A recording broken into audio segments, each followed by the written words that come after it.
Hello and welcome to Ward Talk, CTN's look at the political scene in Ann Arbor. I'm your host, Bonnie Gabowitz. We'll be discussing issues and solutions with the City Council members from our 5 wards on the 3rd Wednesday of each month. Joining us is Chuck Warpehoski from Ward 5. Welcome, Chuck. Hello, Bonnie. It's great to see you. This is our first show for the year 2018. So I'm looking at all the wonderful things that are ahead of us as well as the challenges. And I just want to mention that you just said you're in your 6th year of being a council member. Yep. So you have quite a bit of experience and perspective on what's been happening with the city and how we're changing and meeting the needs of our citizens, right? I have a little bit, but I'm always learning from our residents. We've got so many people who have a deep history and some of that not institutional memory of the history, the nuances. So 6 years is a chunk of time on council, but I'm really fortunate to have so many people who help fill in the gaps and I'm always learning. Right. That's the fun part of the job. Well, that's what keeps you young, too, Chuck. I just want to start out with some positive vibes about the city of Ann Arbor, because we just got, well, let's go back to 2017, and niche.com voted us #1 place to live. And in the March 2018 issue of National Geographic Traveler, we were named one of the 29, quote, cities on the rise. And just recently, we were named #1 town for livability. It's from livability. 2018 gave us top place as the best place to live. Looking at the environment, natural beauty, civic engagement, education, the university and other colleges were mentioned as a major factor in what makes the city such a great place to live as well. In terms of civic engagement, I know you're training, we're looking at having 1,000 trees in the city planted every year with volunteers learning how to maintain those trees. Absolutely. So that's certainly a civic engagement right there. I just think it's wonderful that Ann Arbor gets this kind of recognition in the national scene. Absolutely. And I think we've really earned it. When I talk to residents, people love Ann Arbor. They love our parks, they love our neighborhoods, they love all the cultural events in our downtown and through the university, great restaurants.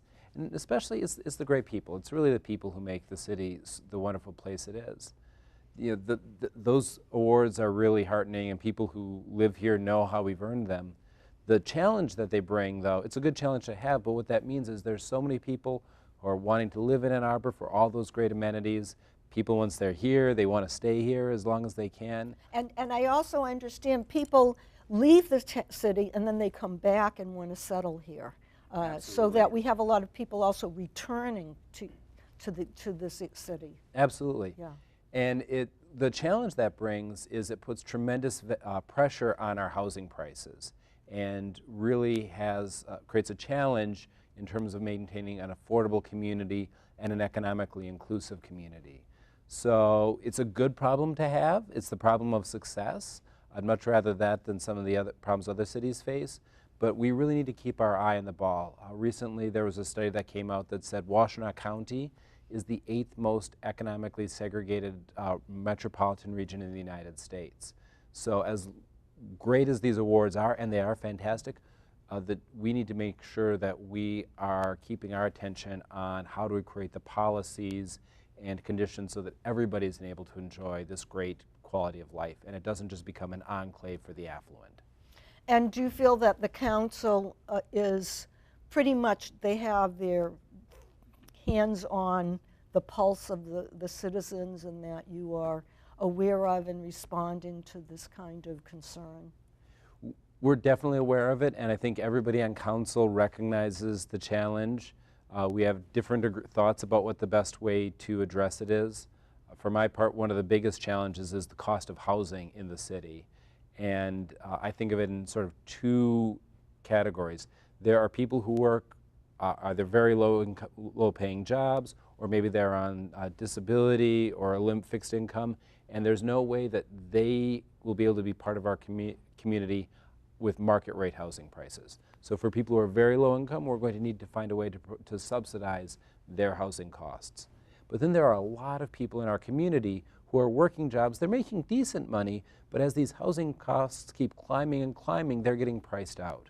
And so for that segment of the market, I think we need to be adding our housing supply so that we're helping to make sure that there's enough units to meet the demand, and looking at ways to incentivize so that they're not all just luxury units, but they're making units for the wide variety of people in our community. Well, my question to you then would be, I know there are limitations in what you can do to create more affordable housing, because if a builder comes in and says, I want to build this large construction of a high rise of expensive units, you can't demand of them that they include a certain amount of affordable housing units. So how do you get developers to offer that? That to me seems to be a key question.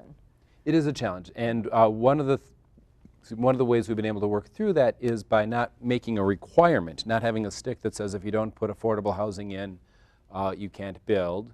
That option is not permitted to us by the state legislature. But we can try to offer carrots. We can try to offer incentives. So for example, there's a new housing development that's been approved to go on the former Lower Town site. And there we are able to work with the developer where if the city used tax increment financing to help pay some of the infrastructure costs for the development, they would put in some units of affordable housing. So using the incentive of this tax increment financing, we were able to get some units there. So that's for the people, for the low-income subsidized units. Adding the non-subsidized units, these market rate units, by adding that housing supply, I think it helps address that middle-income housing affordability problem. And then the other thing that we've been working through as a city is trying to find other sources of money to help finance, to have the money to build the very low-income housing. So for example, recently voters in Washtenaw County passed a police safety and mental health millage. Out of that millage, the city of Ann Arbor gets a certain rebate since we already have our own police department. We didn't want to pay twice.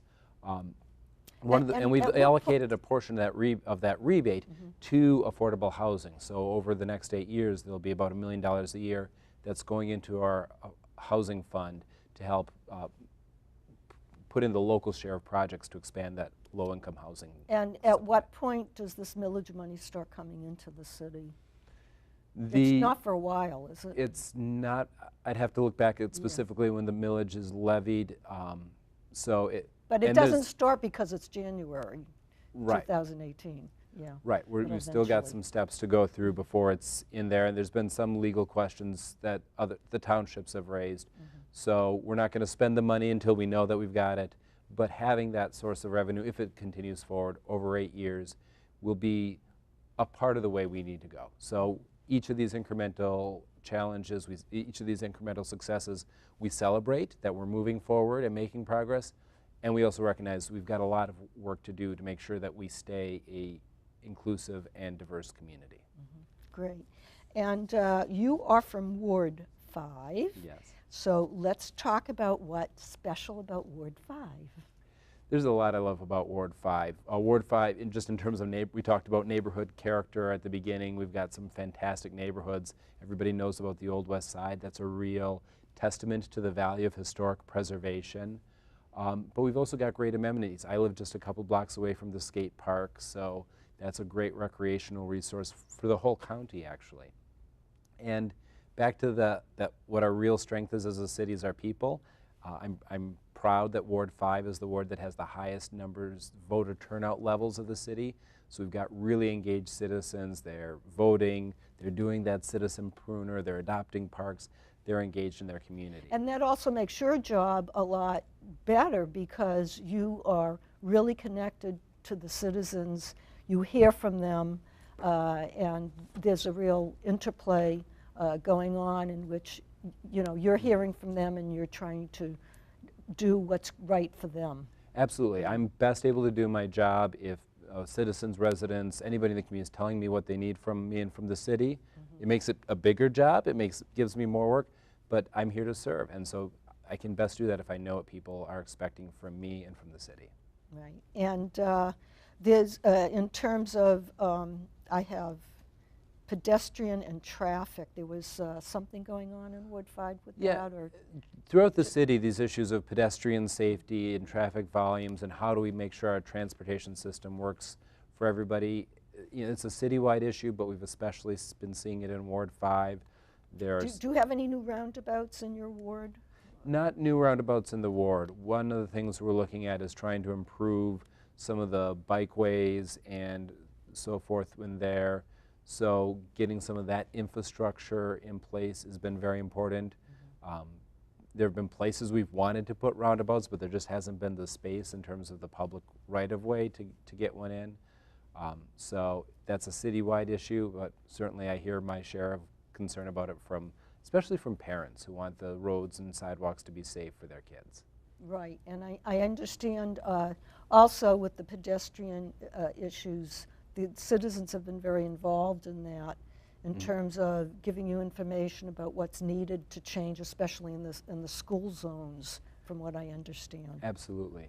One thing that was fantastic in Ward 5, over by Slauson Middle School, when drop-off and pickup, it's just a mess there. It's been really, really dicey. So what happened is rather than just complain about it, the Girl Scout troop at Slauson Middle School, they did a fantastic job. They surveyed the parents dropping off. They surveyed the neighborhood. They looked at all the options and they said, okay, rather than just bring you a complaint, we're going to bring you some ideas for solutions. And it was so, back to that civic engagement, it was so great to see these young people really digging in, trying to understand the issues and trying to figure out how to make their community better. Well, when we come back from our break, I'd like to talk to you a little bit more about what's happening with the city and the budget planning and any new construction. So we'll take a look at that. Fantastic. Okay? We'd like to hear from you, so please email us questions to ctn@a2gov.org or tweet us at #CTN in Arbor. We're taking a break and we'll come back with more from Ward 5.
CTN Sports, bringing local sports to you.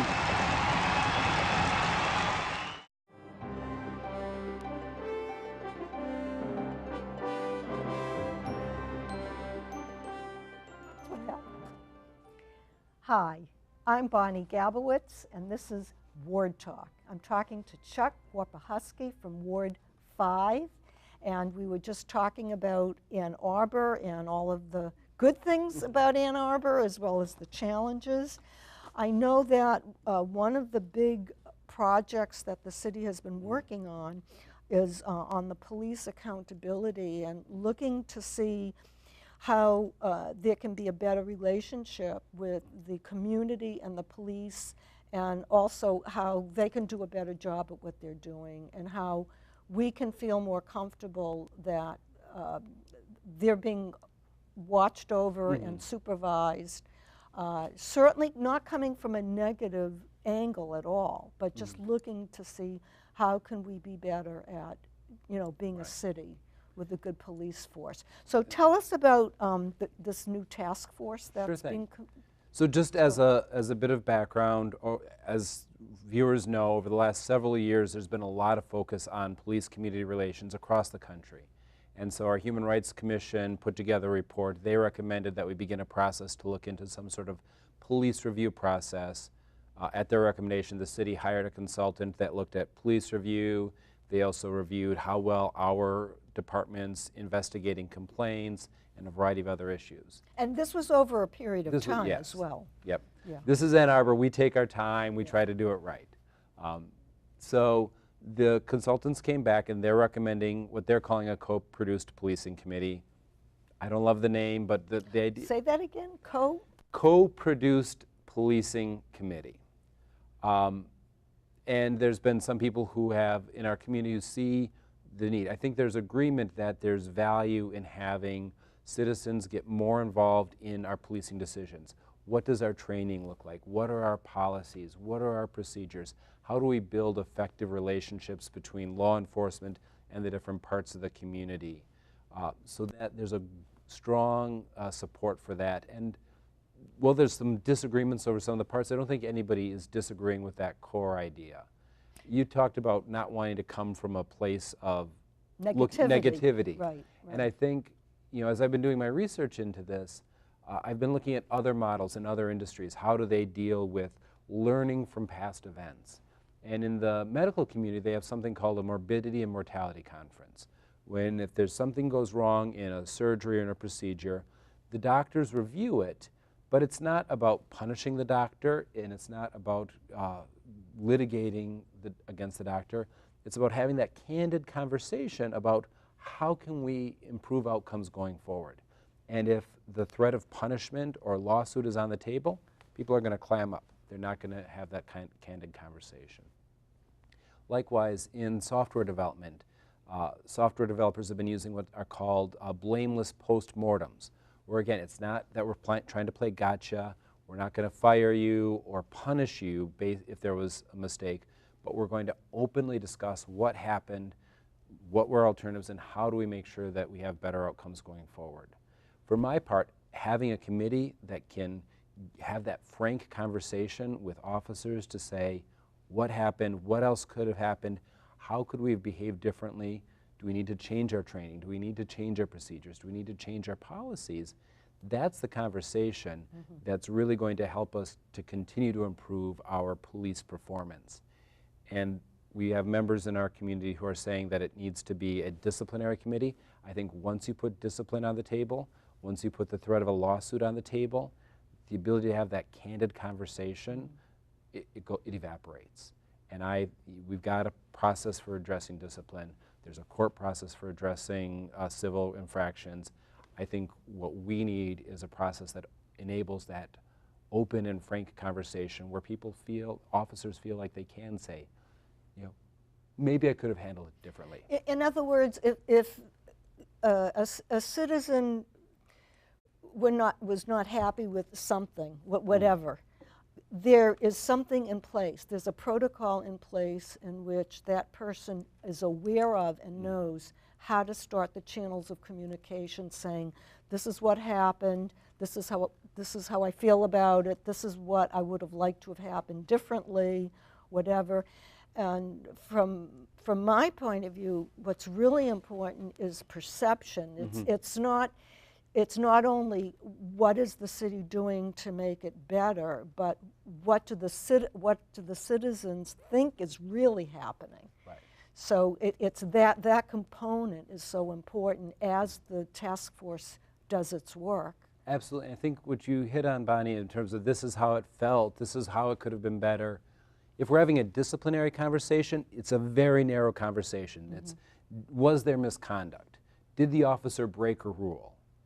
And if you say, this happened and I'm not happy, and the police department comes back and says, there was no rule broken, well, that doesn't necessarily solve your need of saying it could have been handled better. Even if it wasn't a violation, it could have been handled better. We can learn from this, we can improve. And so I feel like when the misconduct investigation process is absolutely vital, but it's not going to take us to the place that you just described of being able to have your reactions addressed, your ideas embraced, your feelings heard and responded to.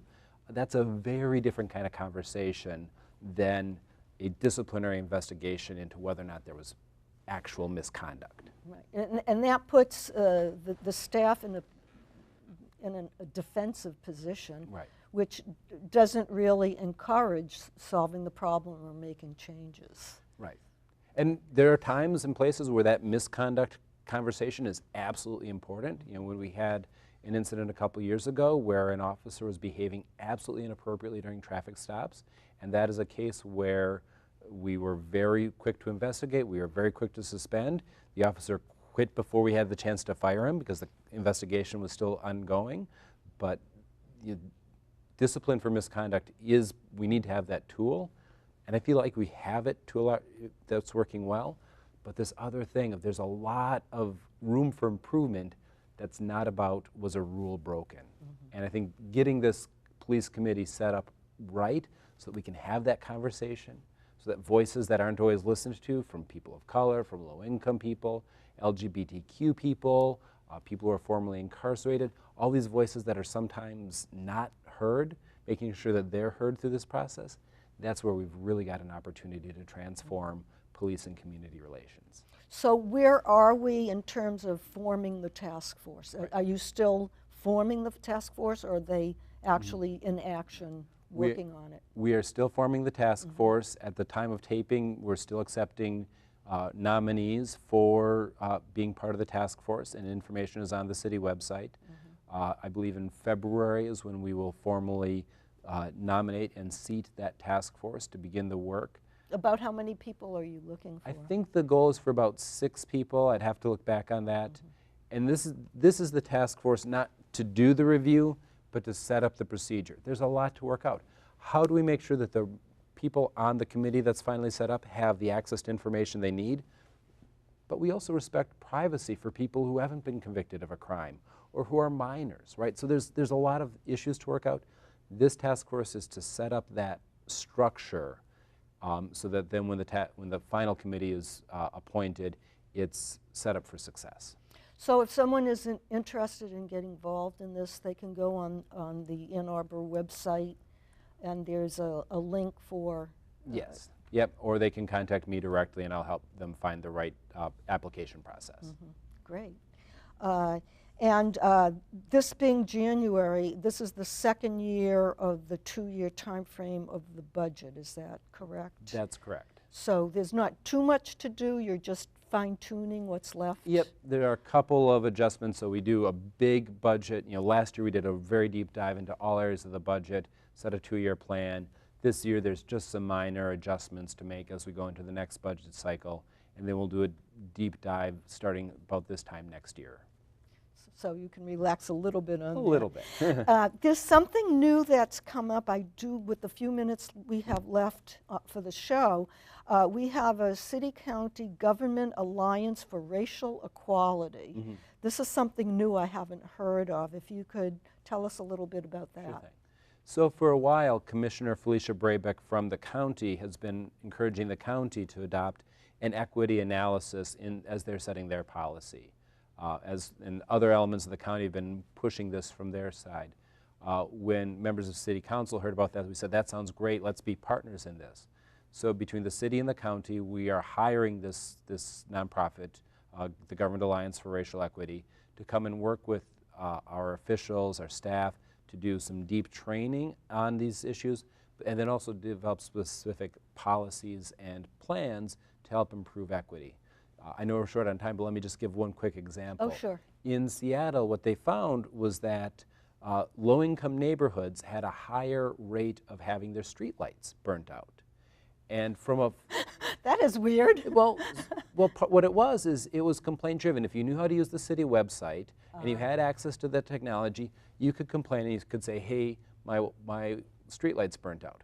But if you were in a low-income neighborhood and you didn't have that same access to technology, or you didn't feel like your voice mattered in the first place, you were less likely to report the streetlights out. It was an easy fix. They just put all their streetlights on a replacement schedule. So neighborhood by neighborhood, they're going through over a fixed year replacement schedule, and now everybody's lights are getting proactively replaced. Nobody has to wait until they burn out to get the bulb changed. So looking at the problem that was particularly affecting low-income neighborhoods actually improved outcomes citywide. So that's the kind of thinking and the kind of experience that this consulting firm brings, this nonprofit brings, and I'm really looking forward to seeing what improvements we can make as a city. And are you involved in this yourself? I've been involved a little bit. We did an initial training between city and county elected officials late last year, and we're gearing up for the next phase of it this spring. And before we end this session, I do want to mention that you are on the Interfaith Council for Peace and Justice here Yes. in Ann Arbor, so that you are involved on a professional level as well with this kind of issue. Absolutely. So I look forward to continuing to hear what the progress is and how well this new task force, this new government alliance comes up with some new things. We'll be wanting to look at that I'm looking in the forward to next it. year. Great. Thank you so much for coming. Thank you, Bonnie. All right. Remember to join us for a new episode every third Wednesday of the month. We want to hear from you, so please email us at ctn@a2gov.org. Attention, Ward Talk. You can also follow CTN and ask questions on Twitter at twitter.com/CTN in Arbor. We'll make sure to include your questions. For Ward Talk, I'm Bonnie Gabowitz. Until next month.